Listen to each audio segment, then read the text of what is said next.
Адамга анын мансабына, бийлигине, байлыгына, күчүнө карабастан жөн гана ага жакшылык кылуу үчүн дос болууну каалаган досту ким каалабасын?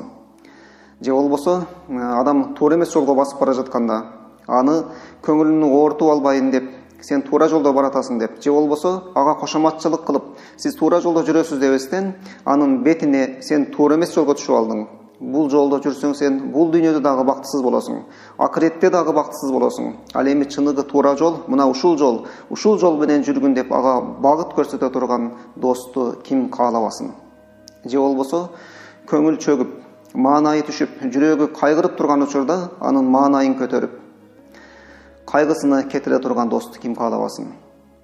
Же болбосо ооруп турган учурда эч кандай дарыгерсиз, эч кандай дары дармексиз ага шыпа берип айыктыра турган досту ким каалабасын?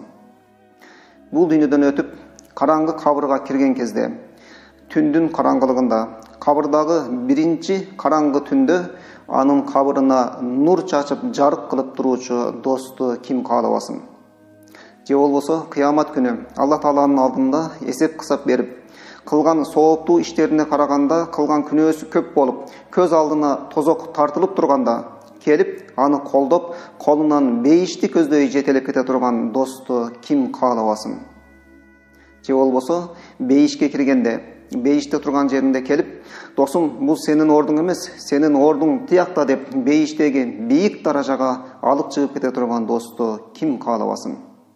Эгер мына ушул жогоруда айтылгандай жакшы досту каалай турган болсок, анда Аллах Тааланын ыйык китеби болгон Куран менен баарыбыз достошолу. Куран бул Аллах Тааланын сөзү. Андыктан Куранга дос болуп, Куранды көбүрөөк окуганга аракет кылалы жана Курандын айтканын аткаралы. Анткени дос достун айтканын аткарат. Кимде ким Алла Таалага кайсы бир сөздү айтып, Алла Таала менен сүйлөшкүсү келсе, анда намаз окусун. Ал эми кимде ким Алла Тааланын ага айткан сөзүн уккусу келсе, анда Аллах Тааланын китеби болгон Куранды окусун.